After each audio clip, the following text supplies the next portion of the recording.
Imagine spending months fighting your body back to full strength, grinding through rehab, pushing through uncertainty, only to look up one day and realize the league you're fighting to return to might not even exist by the time you get there. That was Caitlin Clark's reality heading into 2026. Not a manufactured crisis, not a storyline invented for clicks. A genuine, uncomfortable question with no clean answer in sight. Would there even be a season? And if there was, would she be ready for it? What happened next was the kind of sequence that doesn't get scripted because nobody would believe it if you tried. A labor war that dragged on for nearly a year and a half. A quiet comment from the league's biggest star at exactly the right moment. A historic 7-year deal hammered out over more than 100 hours of marathon negotiations. And then, once the season finally started, a performance so dominant, so record-shattering, that it made everything that came before it feel like it was always building toward this. 45 points, 10 assists, records that had stood for decades gone in a matter of weeks. This is the full story of how Clark's 2026 became one of the most remarkable seasons in women's basketball history. And to understand just how remarkable it actually is, you have to go all the way back to where it almost fell apart completely. There was a version of 2025 that was supposed to go very differently. Caitlin Clark's second WNBA season was meant to be the one that silenced the last remaining skeptics. The people who looked at her rookie numbers and whispered that it was a product of hype, that the level of competition would catch up to her, that the game would figure her out eventually. Her second year was going to be the answer, the proof that the phenom was real, that the production wasn't a fluke, and that whatever ceiling people had quietly placed on her expectations, she was already through it. Instead, injuries took that season away before it ever really got started. Clark played just 13 games across the entire 2025 campaign. 13. In a league where a full regular season runs into the 30s, 13 games is barely a taste. Enough to remind everyone watching exactly how dangerous she was on a per-game basis, averaging 16.5 points, 5 rebounds, and 8.8 assists per game. Numbers that would have looked elite across a full season, but not enough to build the sustained narrative that a breakout year requires. You cannot silence skeptics with a sample size. You cannot rewrite the conversation with 13 games, and Clark knew it. What made it harder was that the Indiana Fever, even without their best player for most of the year, still found ways to compete. They won the Commissioner Cup. They pushed their way into the playoff semifinals before falling to the Las Vegas Aces, who went on to win the whole thing. A genuine achievement for a roster gutted by injury, a credit to the coaching staff and every player who stepped into a larger role to compensate. But for Clark personally, none of that collective resilience changed the individual reality she was sitting with when the season ended. Her body had not cooperated, her year had not gone as planned. And what came next, the off-season ahead, carried no clear timeline, no definitive answer about when things would feel normal again. That alone would have been a difficult enough situation to navigate. A young player, only a couple of seasons into a professional career that carried enormous expectations, suddenly staring at months of rehab with no finish line in sight. But the off-season that followed turned out to be something far messier than a simple physical recovery. Because the uncertainty stopped being just about Clark's health and started to be something much bigger and much harder to control. The WNBA's collective bargaining agreement expired in October 2025 after the Players Association opted out. What followed was not a quick, professionally managed negotiation that wrapped up in a few weeks with a press release and a handshake photo. What followed was one of the ugliest, most prolonged labor standoffs in the history of women's professional sports. Close to 17 months of back and forth, missed deadlines, blown past extensions, and mounting public frustration on both sides of the table. By January 2026, free agency had frozen completely solid. Players who expected to spend the offseason exploring their options, signing with new teams, reshaping their futures, found themselves in limbo instead. Unable to sign anywhere, unable to plan, unable to do anything but wait, while two sides dug into positions they had each held for months without meaningful movement. Teams could not build rosters, coaches could not finalize plans. An entire offseason, the machinery that every franchise in the league depends on to prepare for a new season, had simply stopped. The core dispute came down to revenue sharing and the league's long-term structure. The players wanted a deal that reflected the reality of what the WNBA had become, not what it was a decade ago when the previous framework was built. Attendance was up, television ratings were climbing, merchandise revenue was growing at a pace the league had never seen before.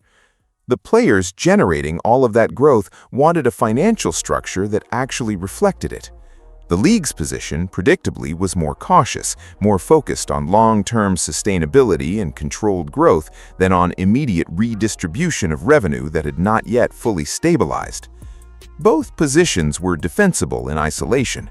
Together, they produced a standoff that dragged on long enough to threaten something nobody involved could actually afford to let happen: an entire WNBA season simply not occurring. Think about what that would have meant, not just financially, but symbolically. The league was riding the highest wave of mainstream attention it had ever experienced. More casual fans watching than at any point in its history, more media coverage, more social media conversation, more genuine cultural presence than the sport had ever managed to build before. And all of that momentum, all of that hard-won visibility sitting directly on top of a labor fight that could have wiped out the very season everyone was waiting for. The irony was impossible to sit with comfortably. The WNBA had never been more popular. It had also never been closer to simply not happening at all. For Clark, specifically, that combination was its own particular kind of difficult. She was already managing the physical and emotional weight of recovering from an injury-shortened season, the kind of prolonged, uncertain rehab process that tests patience and confidence in ways that are genuinely hard to articulate from the outside. And she was doing all of that while watching the league she was working to return to sit frozen at the edge of a cliff, unsure whether the stage she was preparing for would still be standing when she got there. Rehabbing a body is hard enough on its own. Doing it while the destination itself feels uncertain is something else entirely. Before Clark ever entered the public conversation about the labor standoff, the fight had already spilled into the open in a way that made it clear this would not be resolved quietly or diplomatically behind closed doors. The moment that crystallized it happened in late September 2025, immediately after the Minnesota Lynx' season ended. Nafisa Collier, a star for the Lynx and a vice president of the Players Union, delivered a public critique of league leadership that was sharp, specific, and widely covered. She did not speak in vague generalities or careful diplomatic language. She called out officiating, she raised concerns about player safety, she challenged the league directly on compensation in terms that left no ambiguity about how the players' side felt heading into what everyone already knew would be a difficult negotiation. Her exact framing went after something even more fundamental than money, questioning whether the league genuinely cared about the product its players put on the floor every night, and suggesting that a lack of that care amounted to a form of self-sabotage. It landed like a flashpoint, not because what she said was shocking in isolation, but because it said out loud, on the record, in public, what months of internal frustration had been building toward. This was not a player venting after a tough loss. This was a union leader drawing a clear line in public and signaling to everyone watching that the players were prepared to fight this one all the way through. After that moment, any remaining possibility that this negotiation might resolve itself quietly evaporated. Both sides knew it, the media covering it knew it, and every player in the league who had been following the slow-moving tension all season long knew it too. By the time January arrived and free agency froze solid, Collier's September comments had already set the emotional temperature for everything that followed. The players had a clear, forceful public voice, the frustration was documented, the stakes were stated. What the situation badly needed, as months continued to pass without meaningful progress, was not more heat, it needed something different entirely. By March 2026, Clark was in Miami, not for anything connected to the labor standoff playing out in negotiating rooms hundreds of miles away. She was there for USA Basketball's women's national team camp, part of an 18-player roster preparing for FIBA World Cup qualifying under head coach Cheryl Reeve, a completely separate commitment to the sport, representing her country rather than her franchise, focused on a completely different competitive challenge. It was there, in the middle of national team preparation, that reporters asked her directly about the standoff threatening her own league. The question found her in a context she had not chosen for it, at a camp where her focus was supposed to be entirely elsewhere, and her answer was not what anyone expecting drama would have been hoping for. She did not take a side. She did not fire off a pointed message at league ownership or signal solidarity with the players' union in a way designed to generate headlines. She did not perform outrage or manufacture a moment. What she said was almost startlingly simple. She wanted to see the WNBA and the players' union get in a room together, look each other in the eye, shake hands, and move forward. That is how serious business gets done between two sides that both have something real at stake, she said. You show up, you sit across from each other, and you figure it out. On paper, reading those words back, it sounds almost unremarkable. The kind of thing a politician says at a press conference when they want to avoid actually saying anything. But the context surrounding it transformed it into something genuinely significant. This is a player who has spent her entire professional career letting her performance do the arguing for her. She does not wade into league politics. She does not position herself as a spokesperson for causes or conflicts. Her brand, if you can even call it that without making it sound more calculated than it actually is built entirely on what she does on the court and nothing else. So when she speaks, even briefly, even without a hint of controversy in what she actually says, people notice. The rarity of it is part of what gives it weight. And the timing made it matter even more. This was not a comment dropped into a slow news cycle. This was Clark speaking at the exact moment the negotiations had reached their most critical and fragile stretch, when tempers on both sides had been running hot for months, when what the situation needed most was not more pressure from either direction, but a reason for both sides to step back from their entrenched positions and remember what was actually at stake. Her comment was not a demand, it was not a threat or an ultimatum aimed at anyone specifically. It was a calm, public nudge from the one player in this sport whose voice carries further than almost anyone else's right now, delivered at the moment it could actually do something. Whether that was Clark's precise strategic intention in choosing to answer thoughtfully rather than deflect, nobody outside her own head could say for certain. But within days of those comments circulating across sports media, both sides finally started moving toward each other in a meaningful way, movement that months of harder, louder, more pointed public pressure had failed to produce. There is no clean, documentable, direct line between her words and what happened next at the negotiating table, but the timing is difficult to dismiss entirely, and most people who followed the situation closely have not tried to. There is also something worth noticing about where she was when she said it. She was not pulled aside at a WNBA media day for a question specifically designed to draw her into the labor conversation. She was at a national team camp, preparing for an entirely different stage of her career, representing her country in an international competition that had nothing to do with franchise contracts or revenue sharing. That she answered thoughtfully anyway, rather than redirecting to the team in front of her or simply declining to comment, says something about how seriously she takes the stability of the league itself, not just her own situation within it. In the early hours of March 18th, after more than 100 hours of consecutive negotiation sessions stretched across days without real breaks, the WNBA and the Players Union finally reached a verbal agreement. These things almost always come together late at night, when both sides have run out of the energy required to keep performing their positions, and exhaustion finally forces the kind of genuine compromise that should have arrived months earlier. That is exactly how this one ended too. Two sides finally too tired to keep digging, finally willing to actually move. 2 days later, on March 20th, the formal agreement was announced publicly, not a short-term extension designed to patch over the conflict for another season or two and delay the real fight until later. A full 7-year collective bargaining agreement running through 2032, ratified by both the players and the league's board of governors within days of the initial announcement.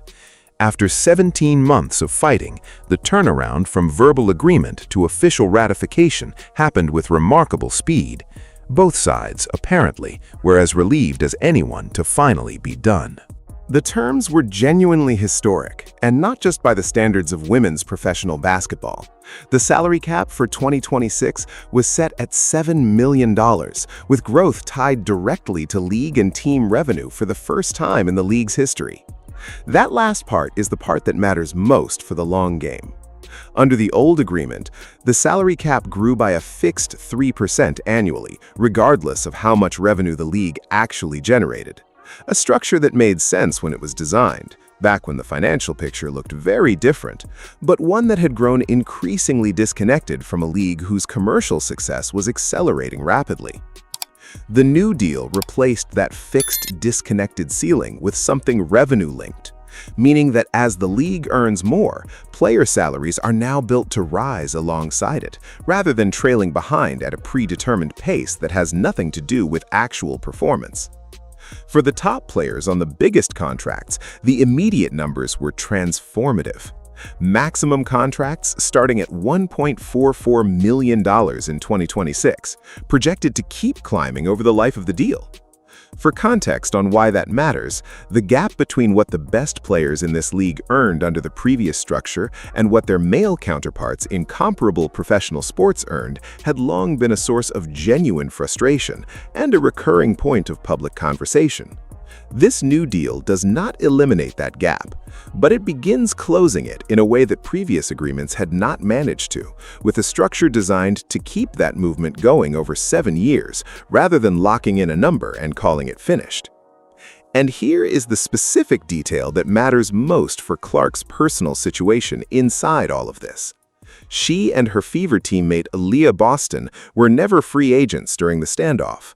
Both players were already under contract heading into 2026, which meant that while nearly every other veteran across the league sat frozen in professional limbo, watching their futures hang in uncertainty, the two players who anchor Indiana's entire roster had complete stability throughout the entire fight. They did not have to wonder where they would be playing. They did not have to worry about what kind of financial structure they would be signing into once the dust settled. They simply had to wait for the season to start, which, after a deal finally landed, it did. By May 8th, the season tipped off exactly as originally scheduled. No canceled year, no shortened season, no asterisk, just basketball, arriving on time the way it was supposed to, thanks to a deal that came together with barely 51 days to spare before training camps needed to open for a full normal preseason. What happened in those 51 days felt, to anyone who had been following the standoff closely, less like routine off-season business and more like a dam breaking. Everything the league had frozen months earlier started moving again all at once. The expansion draft for the league's two newest franchises, the Portland Fire and the Toronto Tempo, proceeded as planned, with both new organizations able to begin building their rosters through the proper process, rather than scrambling through whatever workarounds a partial or delayed season might have forced. Free agency, locked solid since January, finally opened back up. Veterans who had spent months in professional uncertainty could suddenly sign with new teams, settle their futures, and begin preparing for a season that now actually had a confirmed shape. The draft moved forward on schedule, training camps opened on time, every piece of normal off-season machinery that had been sitting idle for months suddenly had somewhere to go.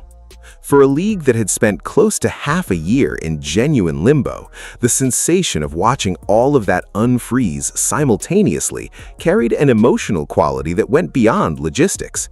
It was visible proof, in real time, that the fight was actually over, that what everyone had feared, an entire season simply not happening, had been avoided, that the league was going to play. For Clark and the Fever specifically, the unlocking of the off-season machinery meant something slightly different than it did for most other franchises. Their core was already intact. Their two best players were already under contract. What they needed, more than any roster maneuvering or free agency addition, was simply for the season to start. And now it was going to. There had been real questions heading into 2026 about what Clark would look like coming back. Not unfair questions, legitimate ones based on everything that had actually happened. She had played only 13 games the previous season. She had spent months in a recovery process with an uncertain timeline. She had gone through the specific kind of physical and mental difficulty that a prolonged injury brings, the kind of experience that can leave traces even after the body itself is technically healed. And on top of all of that, she had spent the offseason watching the league she was fighting to return to sit on the edge of cancellation.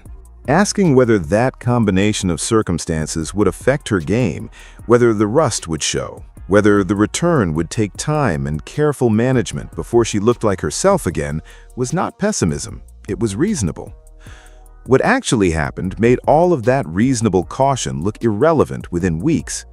Clark did not ease back into the season gradually, managing minutes and expectations while she found her footing again. She exploded. And she did it while managing a recurring back issue that had cost her games earlier in the year, an ongoing physical reality that never fully disappeared even as her performance went to levels nobody had seen from her before. On July 17th, against the Seattle Storm, she did something no player in the 30-year history of the WNBA had ever done. She scored 45 points and dished out 10 assists in the same game, hitting 6 three-pointers along the way as Indiana held on for a 110-107 win. Sit with that combination for a second because it is worth actually absorbing. Not just 45 points on its own, not just 10 assists on its own, both simultaneously in the same game at a combined level that 3 decades of professional women's basketball had never produced from any single player on any single night. She was named Eastern Conference Player of the Week for it immediately. The performance became one of the defining moments of her career within hours of the final buzzer, the kind of game that gets referenced for years as the example people reach for when they want to explain what Clark is capable of at her best. But it was not an isolated peak surrounded by ordinary games on either side of it. Around that same stretch, Clark also became the fastest player in WNBA history to reach 200 made three-pointers, getting there in just 74 games. The previous record belonged to Katie Smith, a Hall of Fame player whose pace had stood for years as the benchmark. Clark beat it by 7 full games. 2 different records in 2 different statistical categories inside the same handful of weeks while managing a back that required constant attention throughout. What the three-point record tells you specifically is not just that Clark shoots a lot from deep, it is that she shoots from ranges that force defenses to make impossible decisions. When a player reaches 200 made threes faster than anyone in league history, it means she is making shots from distances that most players would not even attempt at volume. It means that from the moment she crosses half court, defenses have to account for her as a shooting threat, which creates the exact spacing that produces those 10-assist games. The scoring and the playmaking are not separate skills that happen to coexist in the same player.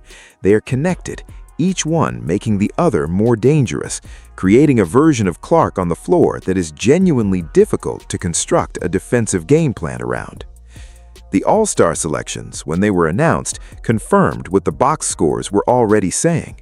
Clark was named team captain for the 3rd consecutive year, joined on the roster by Boston and fellow Fever guard Kelsey Mitchell, giving Indiana 3 All-Stars on the same roster for the 4th straight year running. 3 years as a captain is not a coincidence, and it is not a popularity contest. It is a signal, season after season, that regardless of everything happening around her, whether injuries or labor standoffs or anything else the calendar throws at the league, she remains the player fans vote to see on the biggest stage, the one this sport continues to build its showcase moments around, year after year. It is worth slowing down on the records for a moment, because numbers announced quickly in a highlight package can lose their actual weight if you move past them too fast. The 45-point, 10-assist game is significant not just because of the individual numbers, but because of what combining them requires. To score 45 points in a professional basketball game, you need to be aggressive, you need to be efficient, and you need to be willing to hunt your own shot in a way that requires your teammates to function around your scoring. To dish out 10 assists in the same game, you need to be seeing the floor, making reads, putting your teammates in positions to succeed, sometimes at the expense of your own shot opportunities. These two things pull in opposite directions. Players who chase 45 points generally do not end up with 10 assists. Players who run the offense to generate 10 assists generally do not light up the scoreboard the way Clark did that night.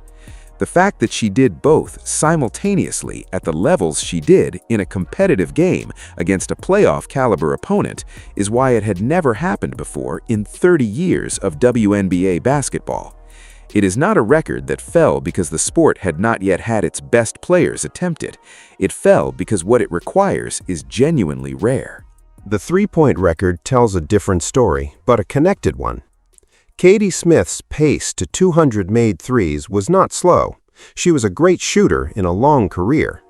Clark reached the same milestone 7 games faster, which at the pace professional basketball is played represents a meaningful gap, not a squeaker. And the volume of her three-point attempts, the fact that she is taking and making them at a rate that produces records of this kind, has downstream effects on every game she plays. It compresses defenses. It opens driving lanes for her teammates. It forces opposing coaches to make choices about how they want to lose, whether they want to give her open looks from deep or crowd her and give up something else. There is no clean answer to that question when the shooter is operating at this level of efficiency and volume.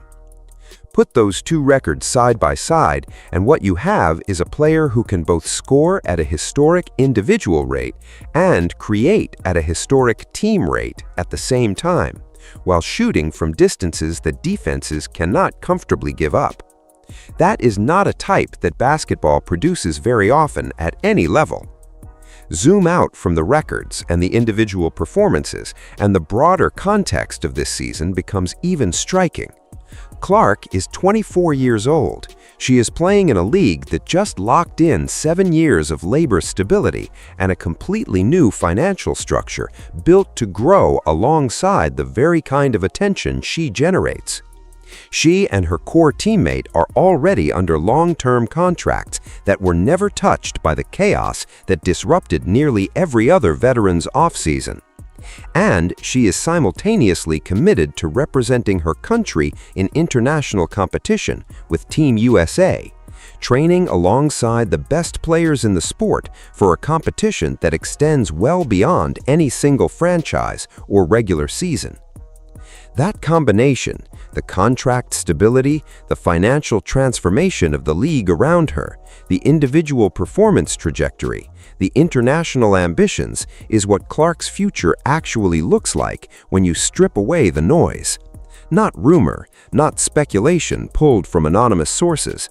The visible, documented reality of where she is right now and where the pieces surrounding her are positioned to take her.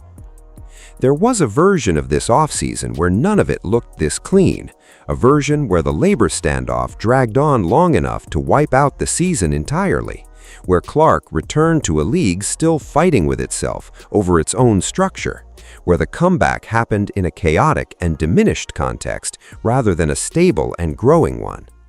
That version came closer to happening than most casual observers realized during the darkest stretch of the negotiating standoff. Instead, the deal landed. The season started on time, and Clark showed up and played like a player who had something to prove to everyone, including herself, after a year that had taken more than it gave. The Fever, with their core intact, are not just watching Clark return to form, they are watching her play at a level that surpasses anything she showed in her rookie season, which at the time felt like the ceiling.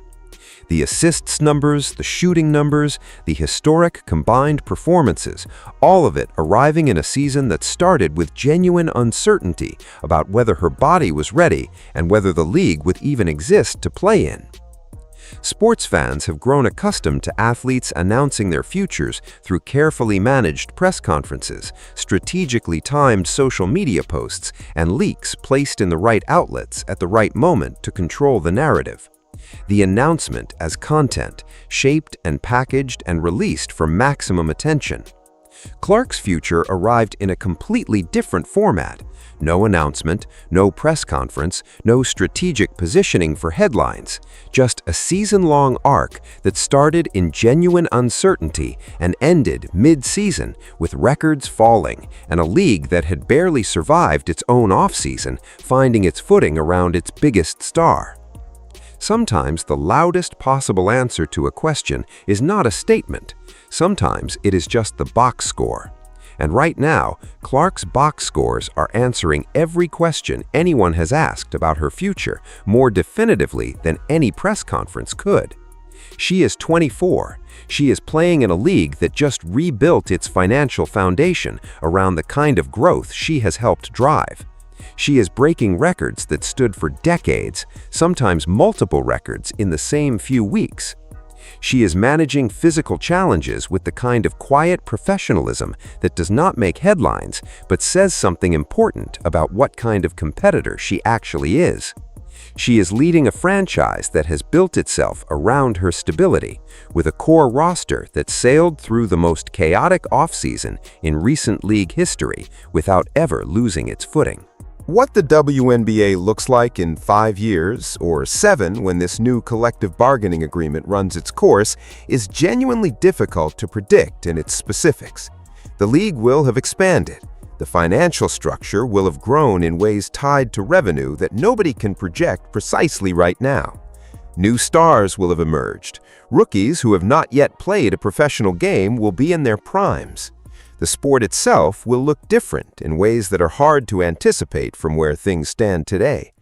But it is very difficult to look at all of that uncertainty and picture the WNBA's next era without Caitlin Clark somewhere near the center of it.